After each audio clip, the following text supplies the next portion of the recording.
재보충 질의까지 끝났죠. 이제 제재 보충 질의 순서입니다. 제재 보충 질의부터서는 신청하신 위원님들께만 발언 기회를 드리겠습니다. 물론 신청하신 위원님들이 많으면 이 순서에 의거해서 하도록 하겠고요. 질의 시간은 5분으로 계속하겠습니다. 예, 존경하는 김도부 의원님, 말씀하십시오. 후보자님, 자료가 저희들 거의 없습니다. 심지어 8월 26일 날 청문위원 한 명 없는 정의당에 30쪽짜리 분량의 소명 자료를 냈는데요. 청문위원이 있는 저희에게 달라고 법무부에 공문을 보냈는데 아직까지 안 옵니다. 그리고 오늘 이 현장에서도 김진태 의원이 요구한 가족관계 등록부, 제가 요구한 부인의 휴대전화 내역, 그 다음에 따님이 서울대 환경대학원에서 2학기 장학금 받고 직후에 질병을 이유로 휴학을 할 때 제출한 진단서, 그걸 못 낼 이유가 없지 않습니까? 안 그래도 장학금 먹튀라고 그러고 있는데 실제 질병을 이유로 했다면 그걸 떳떳하게 내십시오. 그런데 어떤 질병이길래 3학점짜리 한 과목 1년간 3학점짜리 한 과목 들으면서 그 수업을 못할 정도로 휴학을 낼 정도로 아픈 몸으로 그 힘들고 어려운 부산 의전원은 가갖고 어떻게 수업을 하냐고요. 예? 앞뒤 안 맞는 이런 부분에 대해서 저희들이 자료를 달라 그러면 자료를 좀 주십시오. 네, 답변 드리겠습니다. 아니 답변이 아니고요. 예, 자료도 드리고 설명도 드리겠습니다. 한꺼번에 다 주시겠습니까? 아니 자료만 주시면 됩니다. 그걸 가지고 또 질문을 할 테니까 그때 답변하시고요. 네. 자료 제출 요구는 답변하는 자리가 아니고요. 자료만 주시면 되는 거예요. 일단 아이 진단서는 지금 시간상 드릴 수 없어서 제가 아이 자주 이걸 통째로 드리겠습니다. 저희 아이가 주십시오. 주시면 제가 예, 판단해 어떻게 가지고 주시면 제가 판단해 가지고 휴대전화 통화. 질의할 때 참고하겠습니다. 네, 요거 드리겠습니다. 제가 오전 첫 질문에 표창장 사진을 예. 위원장님께서 제가 오전 첫 질문에 후보자께서 그리고 가족관계 증명서 제가 발급받아 왔습니다. 여기 있습니다. 예. 또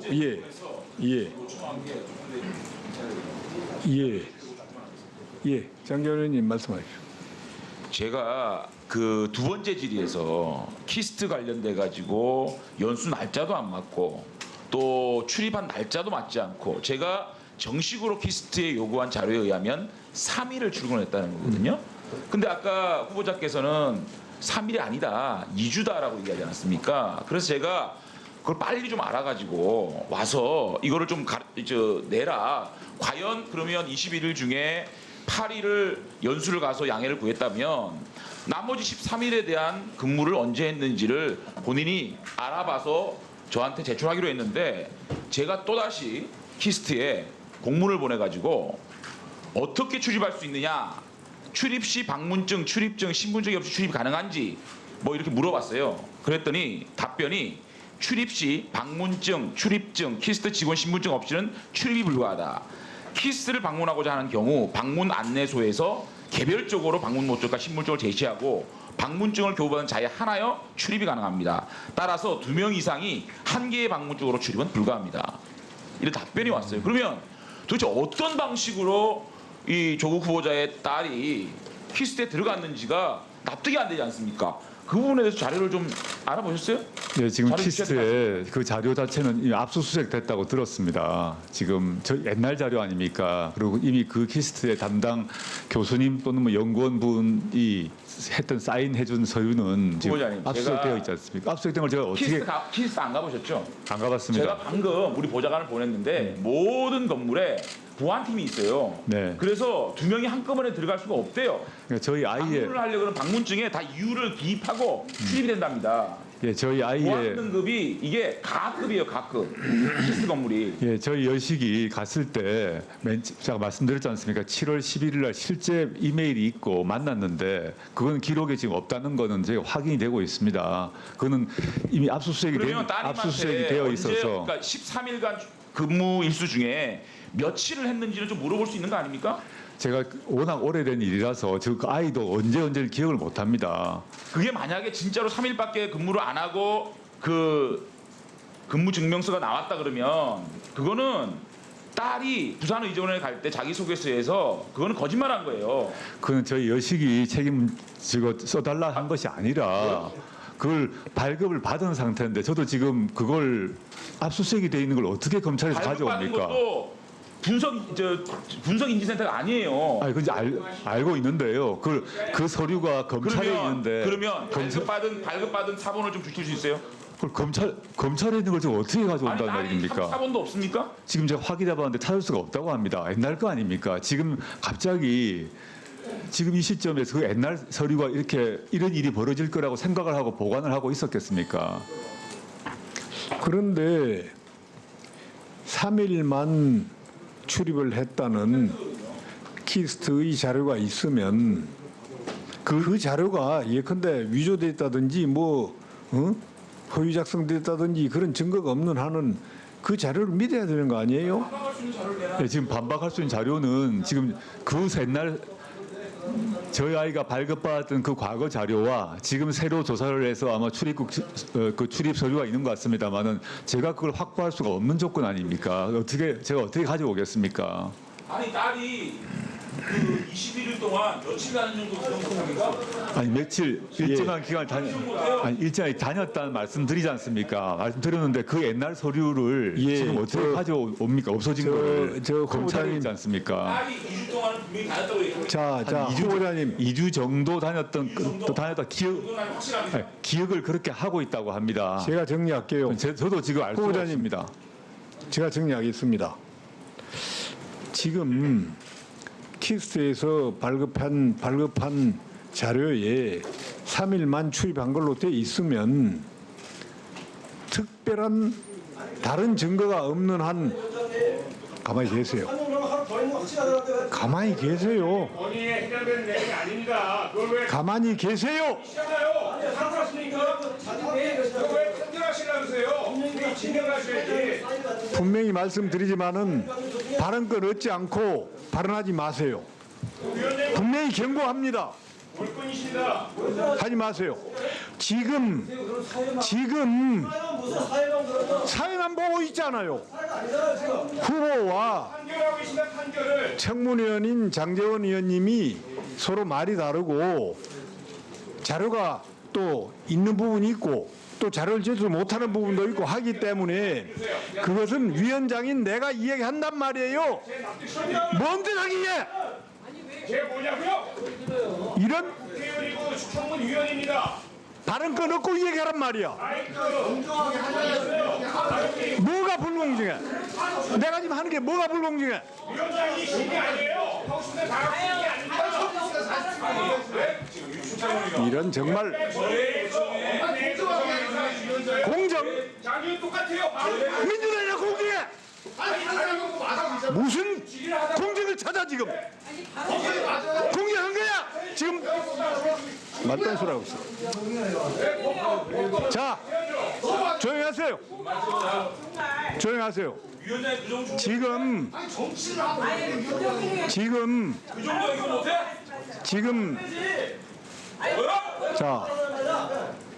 자, 지금 분명히 이야기하지만은 왜 얘기합니까? 왜 얘기하냐 지금? 분명히 이야기하지만은 키스트의 문서에 조국 후보자의 따님 입출이 3일간이라고 나와 있으면 거기에 대한 반박 증거가 없는 한 3일이 맞는 거예요. 그렇게 볼 수밖에 없잖아요. 증거상 그렇잖아요. 증거상. 그러니까 위원님 그 외에 키스의 공문에 나와 있는 지금 법학 교수를 했으니까 잘 알 거 아닙니까? 잘 알 거 아니에요. 입증 책임이 누구한테 있어요? 어? 더 출입을 했다라고 주장하는 쪽에서 거기에 맞는 증거를 내지 못하는 한 그 주장은 받아들일 수가 없는 거예요. 위원장님, 저 여식이 발급받은 서류는 대학 입학 시에 제출을 했지 않습니까? 그 제출한 서류는 지금 그 서류는 우리가 알 수가 없고요. 그 압수수색이 서류는 되어 알 수가 있는데 없잖아요. 지금 우리가 눈에 보는 서류는 키스트에서 발급한 서류고 3일간만 출입한 걸로 돼 있단 말이야. 그러면 그것과 다른 증거를 대란 말이에요. 아니, 발급받은 서류를 학교에 제출했고 그거는 압수수색되어 있는데 제가 어떻게 가져올 수 있습니까, 위원장님? 그거는 후보 사정이죠. 그럼 제가 못 후보 가져온 걸 사정이죠. 압수수색물을 증거 제가 못 어떻게 대면 가져올 수 있습니까, 위원장님? 후보가 증거를 못 대면 이 청문회장에서는 3일만 출입한 걸로 볼 수밖에 없습니다. 예. 저는 이제 가져올 수 없다는 말씀을 드릴 뿐입니다. 검찰의 압수수색물을 제가 어떻게 가져올 수 있습니까, 위원장님? 그건 판정 나중에 수사가 진행되게 되면 2개의 기록이 나오지 않겠습니까? 근데 제가 어떻게 그러면 키스트에 가서 출입을 소명한 다음에 뭐 3일 이상 출입을 했다는 증명서를 받아 오시든지. 지금 이 시점에 제가 어떻게 가겠습니까? 아니 제가 납득시켜드릴게요 위원장님. 저한테 1분만 주세요. 제가 납득시켜드릴게요. 예, 말씀하세요. 예, 조금만 좀 진정 좀 하시고요. 예, 자료 제출 요구하는 겁니다. 자료 제출 요구. 제가 오후에 이 질의할 때 이 가족관계 등록부 그걸 그렇게 줄기차게 요구했었습니다. 계속 내놓지 않다가 지금 우리 후보자가 당당하게 가족관계 증명서란 거를 하나 제출을 했는데요. 엉뚱한 거를 냈습니다. 엉뚱한 거를. 예? 지금 위원장님, 존경하는 위원장님, 제가 이 소중한 시간에 왜 이 가족관계 등록부를 가지고 이렇게 했겠습니까? 아이의 생일이 앞으로 갔다가 뒤로 왔는데 앞으로 간 거를 누가 왜 어떻게 신고를 했냐 그랬더니 선친이 했다고 그랬지 않았습니까? 제 상식으로는 도저히 믿겨지지가 않아서 그걸 한번 보자. 이게 제가 예를 들어서 뽑은 제 아들의 가족관계 증명서, 기본 증명서입니다. 제 아들 거. 여기에 보면 출생 장소, 신고일, 신고인, 부. 제가 직접 가서 신고했다는 게 여기 나오거든요. 그래서 이것만 내면 된다. 그렇게 요청을 했던 겁니다. 그랬더니 냈다. 가지고 왔다. 받아봐라 해서 드디어 이게 나왔습니다. 예? 드디어 이걸 냈다고요. 그런데요. 전혀 관계없는 제가 요청했던 서류가 아니고 그냥 조국 가족 쭉 있는 이게 어디서 이런 게 나왔나 보니까 이번에 인사청문 요청안 여기에 쭉 들어있는 8월 9일 날 발급받은 엉뚱한 서류를 여기 있는 것을 복사를 해서 의원 숫자로 의원님들 한번 보십시오. 지금 91쪽으로 다 돼 있을 겁니다. 한 달 전에 발급받은 것을 지금 와가지고 이렇게 쭉 복사해서 이렇게 냈습니다. 왜 이걸 지금 냈느냐? 이거를 발급받을 수 있는 시간이 20시까지거든요. 낮에 이런 일이 났으면 다 뒤집어지고 하니까 이제는 도저히 발급받을 수 없는 시간까지 와서 이거를 낸 겁니다. 이렇게 국회를 모욕하는 도대체 이런 이런 말도 안 되는 짓을 하는데 이거를 도대체 자, 후보자. 이런 청문회 정말 후보자. 네. 왜 이럽니까? 아까 이게 자료라고 준 거예요? 이걸 자료라고 준 겁니까? 이걸? 지금 요구하는 게 전혀 아니잖아요, 이건. 왜 아까 떼는 채 하더만은 어떻게 하라는 거야? 다 지시해가지고 새로 발급받는 채 하더만은 왜 이런 걸 내는 거예요? 가만히 있어봐. 여기도 한 사람이 있어 지금. 자, 위원장님. 예, 말씀하세요. 2014년 제가 지금 어이가 없어서 국민들 보는 앞에서 이 이야기를 할까 말. 자, 김진태 이거 지금 이거는 그래도 공문서를 그래도 복사라도 한 겁니다. 2014년도 8월 달에 장학금을 받아요. 서울대 대학원. 장학금 받고 그 뒤에 직후에 질병 관련해서 질병을 이유로 휴학계를 내요. 그리고 부산의전원에 입력을 합니다. 입학을 합니다.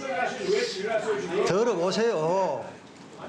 들어보세요. 듣는 게 아니라 그러니까 아니 제 질의 지금 몇십 분째지 못하고 들어보십시오. 들어보시고 이야기하세요. 자, 그러면 자료가. 위원장님한테 이제 위원장님, 예, 말씀하세요. 자, 위원장님 오늘 하루 종일 의사진행 발언이나 자료요청 시간 따로 안 하셨잖아요. 자, 저는 자료요청 위원장님, 자, 그러면 시계 끌까요? 예 아니 이 시간 정해주세요. 지금 자료 제출 관련해서 발언하는 거예요. 자료 제출 관련해서 발언하는 건데 지금 뭐 왜 질의니 뭐니 따지는 거예요? 자료 제출 관련해서 발언 기회 드린 거예요. 가만히 계세요. 예, 가만히 계세요. 자, 표창원 의원님. 그런데 표창원 후보자가 의원님, 엉뚱한 자료를 냈기 표창원 때문에 의원님. 따져보는 거 아닙니까? 원칙은 원칙이죠. 자, 표창원 의원님 됐어요. 들어보십시오. 예, 들어보십시오. 자, 그래서 제가 자료 요청을 요구할 때 이거 우리 젊은 대학생들이 장학금 먹튀다. 그러니 정말 질병으로 인한 휴학인지 확인하기 위해서 진단서를 달라고 제가 요구를 했습니다. 지금까지 안 주다가 진단서를 뗄 수 없으니 이거라도 보시오라고 준 게 뭔 줄 압니까? 딸 페이스북 글 올린 겁니다. 2014년 7월 14일 급성으로 허리 접질려서 일주일 넘게 운동도 못 가고 밖에도 못 나가고 침대에 누워서 먹기만 했더니 돼지가 되고 있다 본가? 이걸 진단서 대신 지금 진단서를 뗄 수 없는 못 끊으니까 지금 이 준거 아니 그거 진단서를 뗄 수 없는 조건 아닙니까? 한게 언젠데 지금 위원장님 저희 아이가 지금 지방에 있습니다. 서울에 이게 지금 올라와서 어떻게 가능합니까? 뛰겠습니까, 위원님? 그리고 낮에 진리를 했고 이거 서울대 대학원에 보관이 돼 있을 거예요. 그러면 진작 우리가 자료 제출 요구할 때 그때 서둘렀으면 낼 수 있는 거예요. 그러면 진단서를 끊을 수 없어서 못 내겠다고 합니다. 애들이 페이스북에 올려가지고 침대에 누워서 먹기만 했더니 돼지가 되고 있다 본가? 이걸 진단서 대신 뭐라고 줍니다, 이거. 진단서를 뗄 수 없기 때문에 방증 자료로 드렸고 그걸 보시면 자료요? 얼마나 아팠는가가 써 있습니다. 방정 자료가 아니. 지금 진단서를 아이가 저희 여식이 이게- 지방에 있는데 어떻게 그걸 띠로 올라오겠습니까? 더 웃기는 게요. 더 웃기는 게 1회 휴학 절차를 밟고 10월 1일 날인가 부산의전에 입학을 해요. 합격을 하는데 겁니까? 페이스북도 9월 25일까지만 딱 내요, 이게. 예? 이거는 몇 분째 장학금 먹튀하고 나서 이 국민을 우롱하는 거예요. 예? 자, 거기 보시면 저희 아이가 위험한 스포츠를 하다가 다쳐서 얼마나 아픈가 얘기가 써 있습니다. 그러니까요. 그거는 지금 진단서를 본인 저희 후보자님 가만 계세요. 그거는 본인 이야기고 자료 요구한 무슨 자료가 듣고 그거에 대해서만 얘기하지. 네, 알겠습니다. 본인 이야기고 같은 의무가 없어. 아니 침대에 누워서 먹기만 했더니 돼지가 있다 본가? 이걸 진단서 대용으로 내는 거 보면 돼지 5번 말하죠 지금.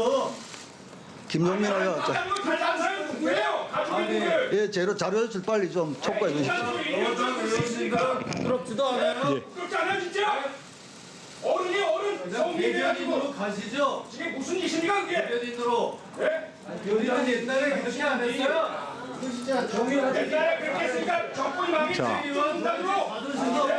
일날 빨리 종료해 주세요. 자, 조용히 하면 제가 설명을 좀 드리죠. 자꾸 뜯으니까 설명을 못 하잖아요. 그럼 마음대로 해. 마음대로 해보라고. 어?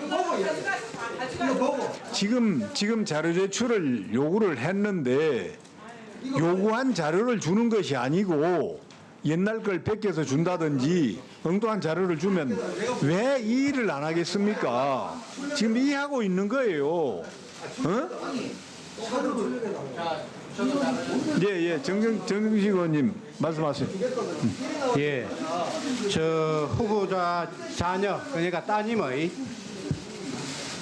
출입국 기록이 필요합니다. 그리고 코이카 주간 몽골 봉사활동 관련한 증명서가 필요합니다. 왜 그러냐면 후보자께서는 아까 제가 한 질문에 대한 추가 답변에서 2007년에 몽골 한양외고 학생들이 몽골에 가서 봉사활동을 했다라고 하면서 그걸 증명서를 이렇게 증명서 사진을 제시를 했는데 저희들이 봉사활동을 주관한 지구촌 나눔 홈페이지 게시 내용을 살펴보니까 2007년에는 한영외고 영어과 2학년 학생들이 봉사활동을 했다라고 나옵니다. 그런데 2007년에는 후보자의 따님의 경우에는 한영외고 1학년입니다. 그러니까 왜 혼자서 2학년 봉사활동에 참가한 것인지 등을 확인하기 위해서 출입국 기록이 필요하니까 제출을 하도록 조치해 주십시오. 지금 시점에 출입국 관리사무소에다 전화해도 되고. 예, 우선 정점식 의원님이 요청하신 자료를 낼 수 있습니까? 없습니까? 지금 법무부에 물어보겠습니다. 저희 아이가 몽골 간 것은 분명한 사실입니다. 그거는 금방 그걸 어떻게 거짓말을 하겠습니까? 지금 시점에 지금 이 시간에 어떻게 가서 서류를 떼오란 말씀이신지. 예, 저희 아이 병원 기록도 아이가 지금 여식이 밑에 지방에 있는데 본인이 와야 되는데 어떻게 떼오란 말씀이신지 좀 저로서는 난감합니다, 후보자 위원장님. 주장은 아까부터 나왔기 때문에 다 잘 알고요. 그 자료를 낼 수 있는지 없는지 그걸 물어봤습니다. 제가 법무부 측에 지금 확인을 해보았습니다. 예, 확인해 보십시오. 또 자료 제출. 예, 의원장님. 네, 우선 두 가지를 말씀드리겠는데요. 아까 그 오전 질의 시간에 동양대에서 받은 상장 사본을 가지고 있다 그랬어요.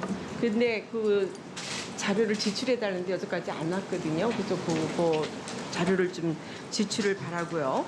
그다음에 울산대학 교수 임용시에 제출한 논문 목록.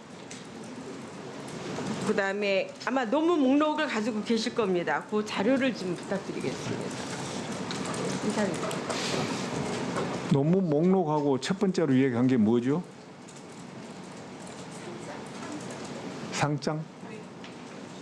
통장 상 받은 그 상장 사본을 가지고 있다는 동양대 총장 상장 말입니까? 어디 후보자님 낼 수 있나요?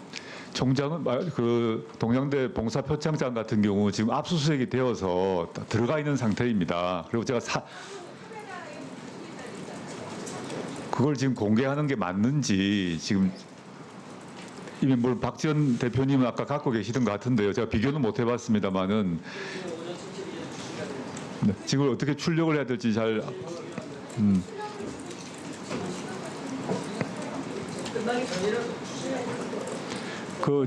확인을 해보겠습니다. 저희가 아이가 가지고 있는데 출력을 확인을 해보겠습니다. 그리고 제가 울산대 같은 경우도 학교가 가지고 있는 거 아니겠습니까? 제가 지금 울산대 연락을 지금 이 시점에 해서 제가 91년에 지원했던 그 서류를 지금 달라고 하는 게 현실적으로 가능한 얘기인지 모르겠어요. 저도 그때 어떤 거를 지원했는지 91년의 얘기입니다, 의원님. 제가 91년에 뭐를 냈는지가 저도 진짜 91년 시점의 얘기인데 제가 지금 집에 들어가서 그 다시 제 이력서를 보고 해야 기억이 날 정도입니다. 안 그러면 울산대학교에 전락을 해야 되겠죠.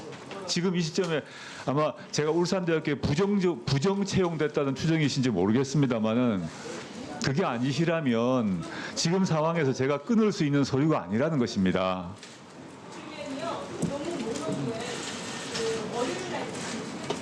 예, 사후에라도 필요하시면 의원님께 따로 제가 우송이라도 하겠습니다. 네.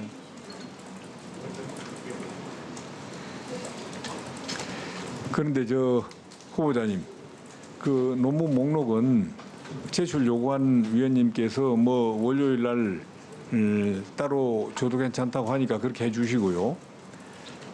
표창장 4본 이게 뭐 휴대폰 안에 들어있다 하더라도 이것은 지금 굉장히 첨예하게 쟁점화되어 있는 그런 그 증거물 아닙니까? 이거는 내 주시죠. 지금 청문회에서 위원장님, 자료제출은 기관을 대상으로 하도록 되어 있습니다.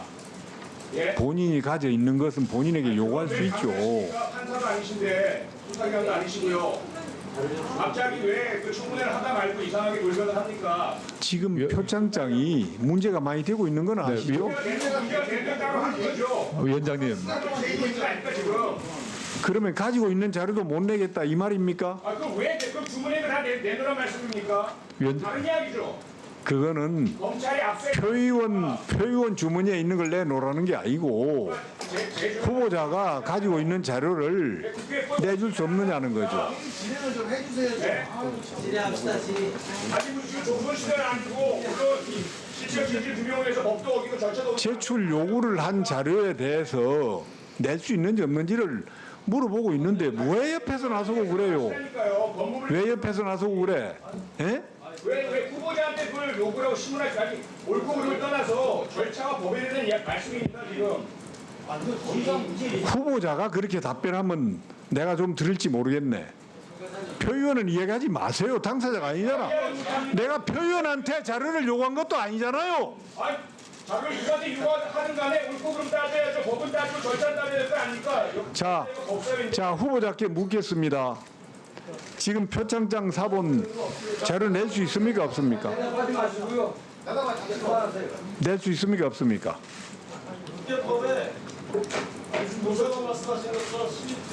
위원장님은 그냥 내라고 보고할 때만 그렇게 하시면 안 됩니다, 위원장님.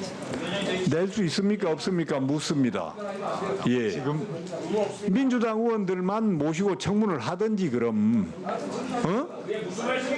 왜 후보자가 민주당 말만 듣습니까? 당이 왜 나옵니까 당이? 개별위원들의 개인적인 집단으로 민주당 의원들이 이야기하니까 그렇지. 조용히 해요. 조용히. 발언권 얻지 않고 다 이야기하지 말아요. 자, 발언권을 안 주고서 표창 그게 통용이 안 되지 않습니까? 발언권 일방적으로 저쪽에만 주고. 동양대 네? 표창장 4본 가져 있는 거는 맞죠? 제가 저희 아이가 가지고 찍어놓은 곳이 있다고 말씀드렸습니다. 근데 지금 그러면 그 서류 자체가 지금 아시다시피 정치적 논란만이 아니라 법적으로도 지금 논란이 있고 수사 대상으로 알고 있습니다. 그걸 여기서 그 모든 언론이 있는 데서 공개를 한다는 것은 저희 아이가 그 서류 자체가 지금 그런 상황입니다. 근데 저희가 저희 아이한테 그걸 강요할 수 있는 것인지 의문스럽습니다. 지금 이미 그 서류는 또 검찰에서 압수수색해서 가져가 있지 않습니까? 거기서 법적인 판단을 해서 실제 어떠한지를 비교해 볼 것이고 양쪽의 입장을 들어서 판정을 하지 않겠습니까? 또 법원 수사기관이든 어디든 말입니다. 지금 시점에 그걸 정치적 공방의 상황에서 공개를 한다는 게 저희 딸아이가 가져야 되는 최소한의 방어권 문제가 있는 것 같습니다. 예, 뭐 청문회에서 또 그렇게 말씀하시면 못 내놓겠다는 의견으로 들을 수밖에 없고요. 자료 제출을 요구하신 위원님이 뭐라고 얘기할지 모르겠는데 더 뭐 요구하실 의향이 없으세요? 이은재 의원님? 표창장 자료 제출 요구했는데 지금 사본을 가져 있기는 있지만은 따님이 가져 있고 못 내놓겠답니다.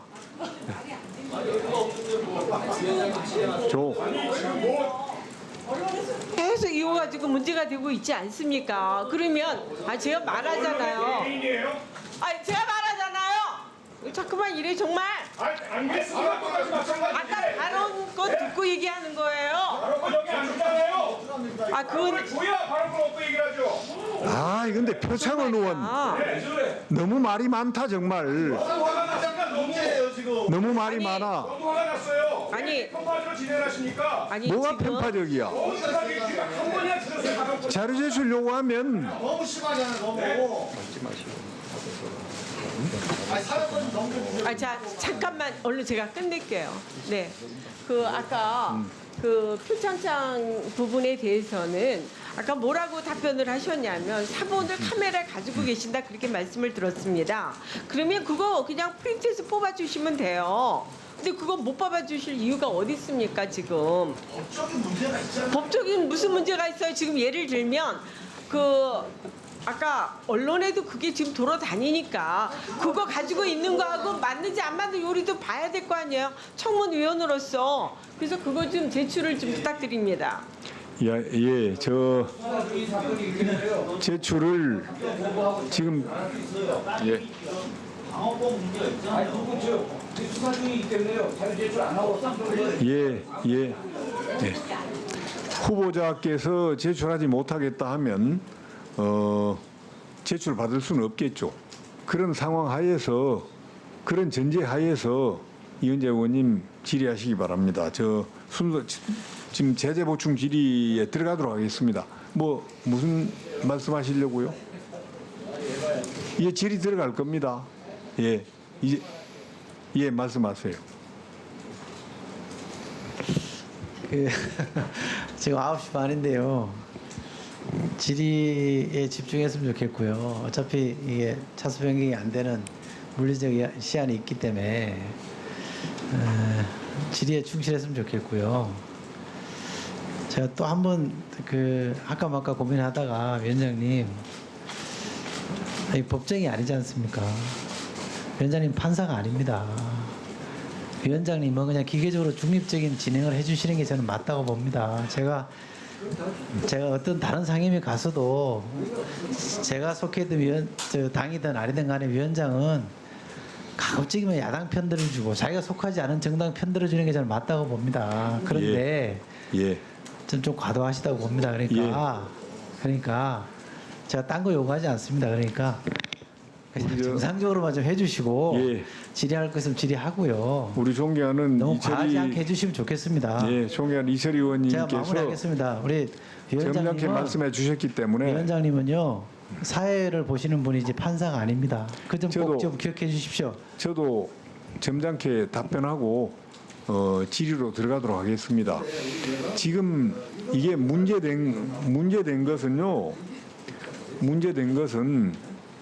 지금 제출 요구한 자료는 내지 않고 뭐 청문 자료에 첨부해서 냈던 벌써 한 일주일 지난 자료를 이렇게 가필해서 낸다든지 더구나 그것은 요구한 자료가 아닙니다.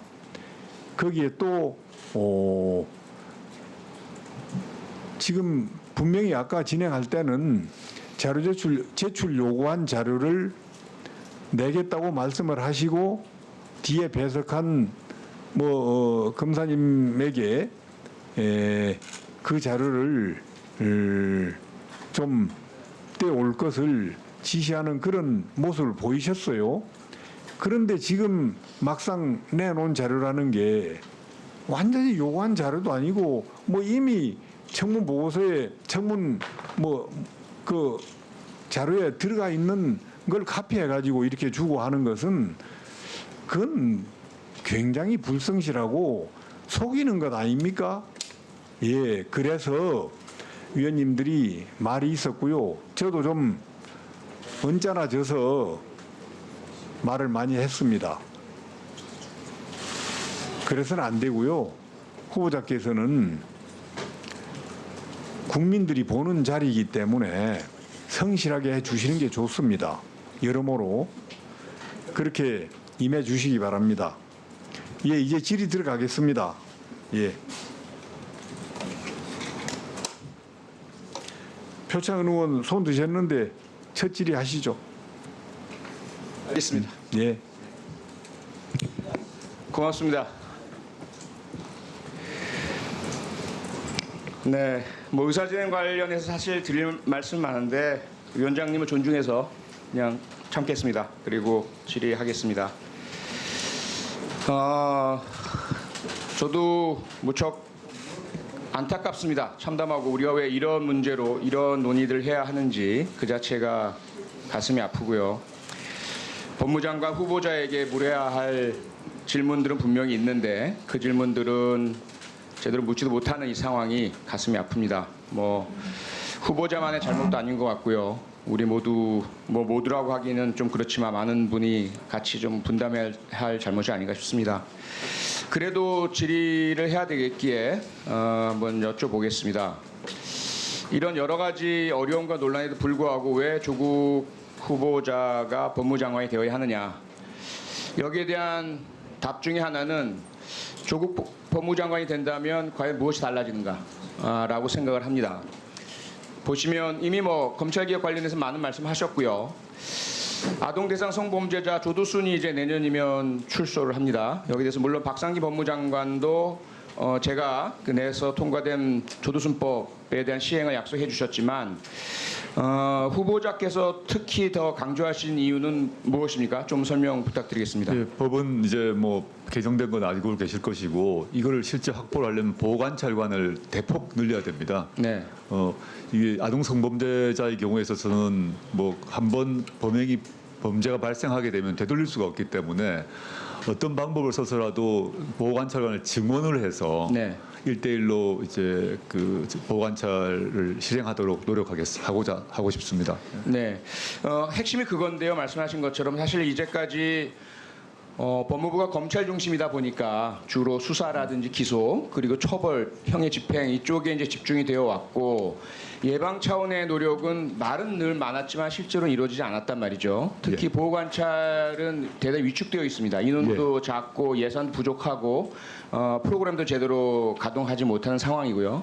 그러면 조금 더 구체적으로 과연 조국 법무부 장관이라면 그전과 달리 좀 더 획기적으로 확실하게 보호관찰 기능의 확충을 위해서 노력하실 그런 각오나 보관이 있으십니까? 예, 그런 각오를 하고 있습니다. 지금 표 의원님께서 말씀하셨습니다만은 법무부가 검찰 중심이 아니라 네.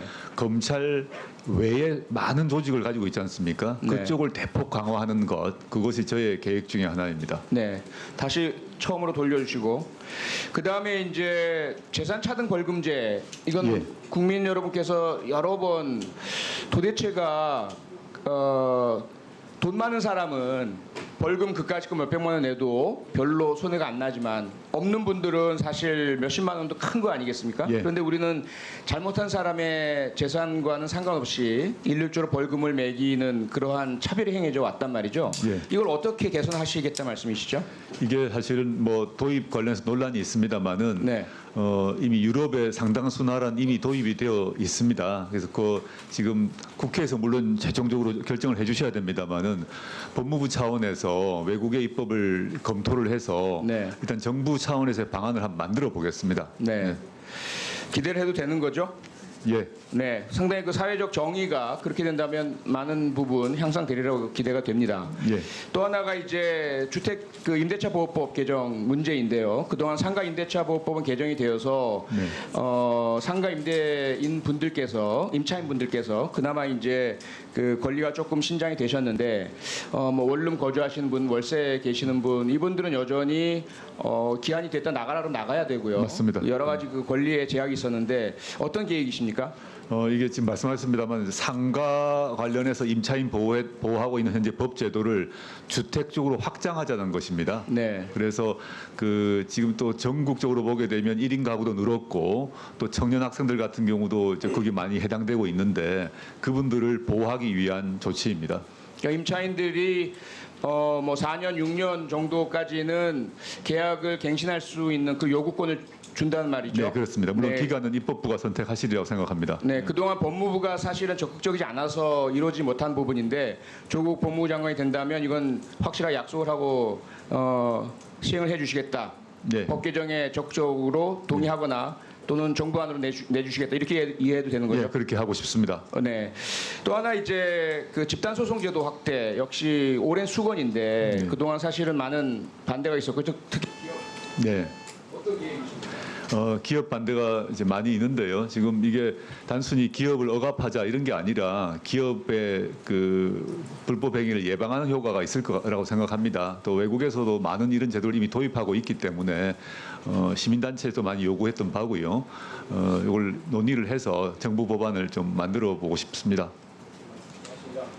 예. 자, 다음 존경하는 장제원 위원님 질의하십시오. 예, 장재원입니다. 저녁 시간 동안 부인의 기소 임박이라는 기사 보셨어요? 잘 몰랐습니다. 지금 계속 뭐 청문회 방송에서 지금 계속 네. 기소 임박이라는 기사가 뜨면서 네. 기자들이 지금 중앙지검으로 모여들고 있다라는 얘기입니다. 이게 청문회가 필요한지 싶어요. 만약에 부인이 기소가 된다면 법무장관을 수행할 수 있겠습니까? 고민해 보겠습니다. 그러니까 고민을 해보겠다는 말씀은 사퇴 가능성도 있다는 말씀이십니까? 이게 사상 초유의 일입니다. 법무장관 후보자의 부인이 기소가 된다? 죄명이 범죄 혐의가 사문서 위조라거든요. 사문서 위조가 지금 공소시효 만료 때문에 조사 없이 기소가 하겠다 이런 게 지금 단독 보도가 뜨고 있거든요. 저는 뭐 가정이기 때문에 말씀 못 드리겠고요. 지금 이제 제 처는 소환 조사가 아직 있지 않은 것으로 알고 그러니까 있습니다. 기소가 된다면요. 이게 지금 언론에서 기소 임박으로 나오고 있고 사실 부인이라는 것은 뭐 아시겠지만 매일 집에서 함께 사는 분인데 검찰에 소환되고 또 여타 혐의를 가지고 추가 기소가 된다든가 뭐 이런 일들이 벌어졌을 때 과연 법무장관이 임명이 되신다면 이 검사들이 과연 수사를 제대로 할 것인가? 뭐 설사 수사를 제대로 하더라도 과연 국민들이 그 수사 결과에 대해서 믿을 것인가라는 걱정이 되거든요. 어떻게 생각하세요? 지금 미리 예단해서 말씀드리지 기소가 않는 게 된다면 고려해 보시겠습니까? 그에 대한 고민해 보시겠습니까? 답드리지 않는 게 맞는 것 같습니다. 혐의가 사문서 위조라면 부인께서는 증거인멸이 추가될 가능성이 굉장히 높아요. 전화를 했고 또 부인의 교수 연구실에서 컴퓨터를 들고 나왔거든요. 그런데 전화를 한 부분에 있어서 저는 납득이 안 되는 게 본인에게 불리한 진술을 하고 있는 참고인에게 전화를 한다는 게 뭐 이유에 무슨 말을 했든 간에 이게 납득이 되는 일입니까? 상식적으로? 직장의 최고 상사에게 상황을 알아보려고 전화드렸다고 물론 말씀드렸습니다. 저 법률가입니다. 후보자는 법률가예요. 잘 생각해 보십시오. 피의자입니다. 피의자가 뭐 직장의 상사를 떠나서 자신에게 불리한 증언을 하고 있는 증인입니다. 참고인입니다. 그 사람한테 전화를 했다? 13번을 전화를 해가지고 전화가 안 돼서 뭐 2번이 통화가 되고 문자까지 발송을 했다? 이거는 그 내용이 뭐든 간에 국민들이 의심할 수밖에 없는 회유나 협박이나 뭐 협박이야 뭐 상사한테 협박하겠냐마는 굉장히 의심스러운 일인데 아까 문자에서 나왔습니다만 전혀 협박, 아니, 회유가 어쨌든 전혀 간에 아님은 그 이미 협박이 아시고 아니든 계실 간에 것입니다. 좋아요. 부인이야 그렇다고 치더라도 후보자는 지금 법무장관 후보자예요. 그리고 법조인이에요. 그런 사람이 빨리 끊으세요. 아 이거 이러면 안 됩니다. 부인이 좀 흥분해서 너무 답답해서 그렇게 하더라도 후보자는 아유 빨리 끊으세요. 안 돼요. 이렇게 해서 죄송합니다 하고 끊어야지. 그 전화를 받아가지고 부인의 생각을 전달을 합니까? 너무 놀라워요. 후보자님 들어보세요. 듣는 사람 입장에서 생각해 보세요. 후보자야 선의로 아 우리 집사람이 너무 흥분을 해가지고 그렇습니다. 그런 것들 잘 좀 다시 한번 파악해 주십시오라고 하실지 모르겠지만 듣는 사람 입장에서는 어떻겠습니까? 후보자가 그런 정말 전 유감을 표해야 된다고 생각합니다. 네, 후보자는 법조인이고 그리고 누구보다도 법무부 장관 후보자입니다. 장 의원님 말씀 잘 알겠습니다. 그때 그렇지만 그 상황이란 게 특별히 뭐 범죄를 생각한다거나 이게 아니라 그 시점에 전화를 끊기 전에 안부 인사드리고 죄송한 말씀드리는 게 후보자님, 사람의 도리라고 생각합니다. 믿을 수 있겠습니까? 오촌 조카는 사실은 그 동양대 총장님보다 더 가까운 사람이잖아요. 그 사람에게는 빨리 들어와라. 지금 좀 이상하지 않냐? 빨리 들어와라 전화를. 국민들이 의혹이나 의심 때문에 못하겠다는 사람이 그 동양대 총장한테는 부인이 지금 피의자로 전환된 상황에서 전화를 했다? 그럼 그 전화를 받는 사람 입장으로 생각해 보세요. 얼마나 이게 압력을 느낄 수 있는 부분 아니겠습니까? 그리고 어떤 말씀을 하시더라도 국민들은 의혹을 가질 수밖에 없다는 거. 그런 처신을 잘못했다는 점 하나 지적하고요. 연속해서 유시민 이사장, 김두관 의원 이런 사람들이 전화를 했다고 생각해 보세요. 그 전화를 계속 받고 있는 총장 입장에서는 이 문제에 대해서는 사실상 증거인멸 제가 볼 때는 방조나 하여튼 그런 사실상 조국 후보도 그게 갈수 있는 문제라고 그게 해당되지 않는다고 생각합니다. 제가 아무리 생각해도 저희 행위가 범죄 구성 요건에 해당되지 않는다고 생각합니다. 그렇지만 장 의원님 말씀 잘 새기고 앞으로 정말 잘못된 처신을 잘 하도록 하겠습니다. 마지막으로 조국 후보자 부인이 기소되면 내려놓아야겠다. 예, 수고하셨습니다. 다음은 존경하는 금태섭 의원님 질의하시기 바랍니다. 예, 후보자님 늦게까지 고생이 많으십니다. 늦은 시간이지만 좀 중요한 문제에 대해서 질의를 드리겠습니다. 후보자님이 이제 장관이 되시게 되면 지금 법무부 업무에 대해서는 검찰 업무만을 많이 생각을 하는데 법무부는 대단히 다양한 업무를 하는 곳입니다. 맞죠? 예, 그렇습니다. 예, 그렇기 때문에 후보자에 대해서는 법무부 업무와 관련해서 진보적인 가치를 실현해주고 또 여러 가지 혁신을 이루기를 바라는 기대가 있습니다. 예. 그런데 최근 후보자가 발표한 정책 발표 같은 것을 보고 후보자의 진보적인 면모에 많은 기대를 했던 사람들이 또 일부에서는 우려도 하고 있습니다. 여러 가지 문제점들이 있는데 주제가 있는데 그 중에서 표현의 자유 문제 그리고 고소고발 문제를 좀 말씀을 드리겠습니다.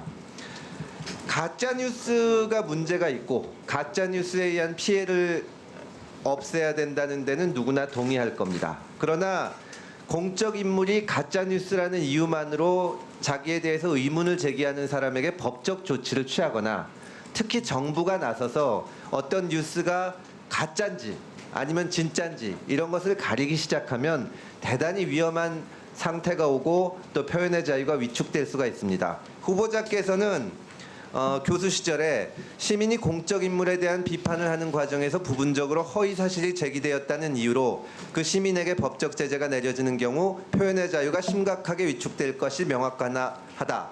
부분적 오류, 과장, 허위가 있다고 하더라도 검증을 억제하는 것은 민주주의 원칙에 반한다. 이렇게 말씀을 하셨습니다. 네. 그런데 최근에 기자간담회를 하시면서는 실수에 의한 허위 뉴스는 용서할 수가 있지만 알면서 하는 가짜 뉴스는 처벌받아야 되지 않냐 이렇게 말씀하셨습니다. 그거는 원칙적으로 맞는 것 같지만 정부나 고위공직자가 나서서 이거는 고의에 의한 가짜 뉴스다 이런 식으로 따지기 시작하면 언론의 자유나 표현의 자유가 위축됩니다. 그렇게 생각하시지 않으십니까? 어떤 취지의 말씀인지 알겠습니다. 그런데 제가 말씀드렸던 거는 지금 법이 바뀌지 않은 한 현행법과 현행 판례에 따라서 가짜뉴스 또는 허위 조작 정보를 만들고 배포한 사람은 처벌할 수밖에 없다는 취지입니다. 법무부 장관은 법을 바꾸는 사람이 아니기 때문에 현행법상 허위사실 적시 명예훼손 등은 처벌될 수밖에 없지 않습니까? 그거를 저희가 바꿀 수는 없는 거 아니겠습니까? 아니요. 제가 말씀드리는 것은 어떤 말씀이냐면 후보자께서는 민정수석 비서관을 지내면서 본인에 대해서 이제 명백히 제가 봐도 악의적인 뉴스기는 하지만 거기에 대해서 명예훼손으로 고소를 한 사실이 있으시죠? 예, 있습니다.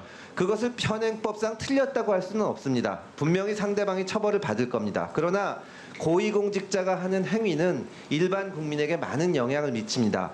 법을 다루는 가장 중요한 자리 중에 하나인 민정수석 비서관이 본인에 대한 이의 제기에 대해서 물론 현행법적으로 명예훼손으로 고소할 수 있지만 오히려 그 뉴스는 사실이 아니라는 걸 밝히고 해명을 하는 방향을 보여줬으면 어떨까 하는 생각입니다. 공무원들이 자기에 대한 허위 뉴스를 고소 고발을 하기 시작하면 사실 지금 인터넷상에서 댓글 다는 사람들 또 뭐 카톡 주고받는 사람들 수많은 사람들이 처벌될 겁니다.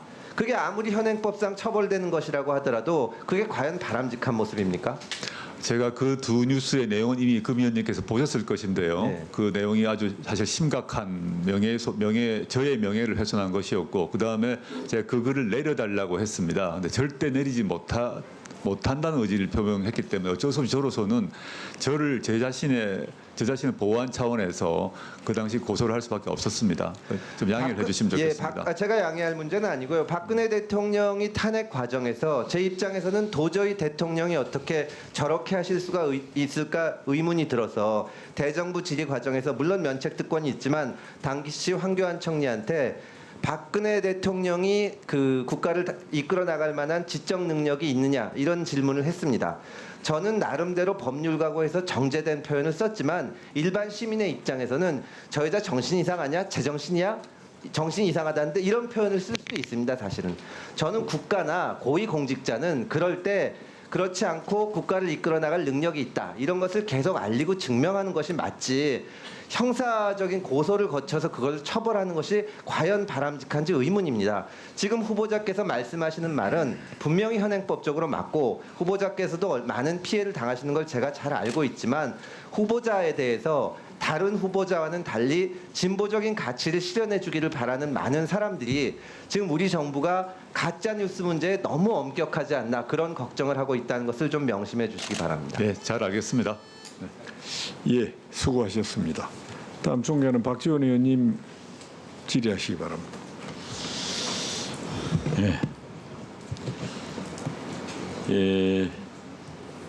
후보자가 물론 신중하게 답변을 하시지만은 예.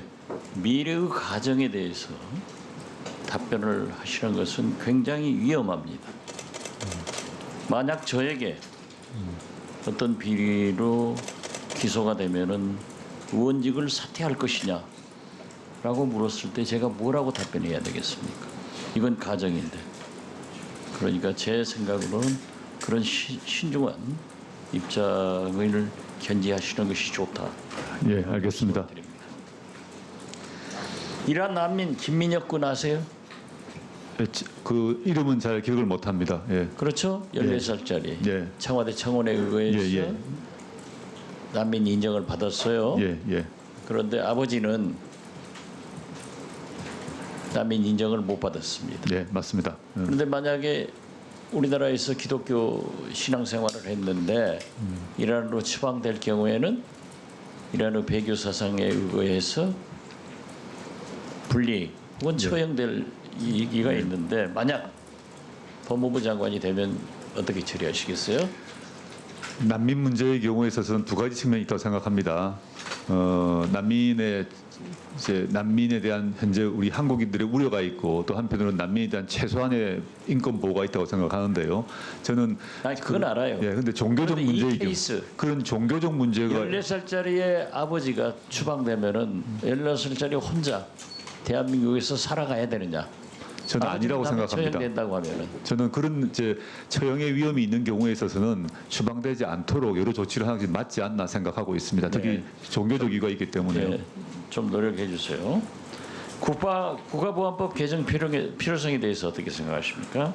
저는 개정이 필요하다고 생각합니다. 물론 입법부에서 선택을 하시겠습니다만은 특히 찬양 고무죄 같은 경우나 7조는 폐지될 필요가 있다고 생각합니다. 폐기는 반대하고 찬양 고무죄 등의 개정이 필요하다. 저는 이제 궁극적으로는 폐지로 가야 된다고 보고요. 국가보안법을 폐지하고 형법에 흡수해야 된다는 입장입니다. 그렇지만 국민의 또 국민 보통 시민들의 그 법의식이 있기 때문에 일단 7조 폐지부터 먼저 하고 그 다음에 최종적으로 형법 흡수가 맞다고 생각합니다. 사형제 폐지에 대해서는요?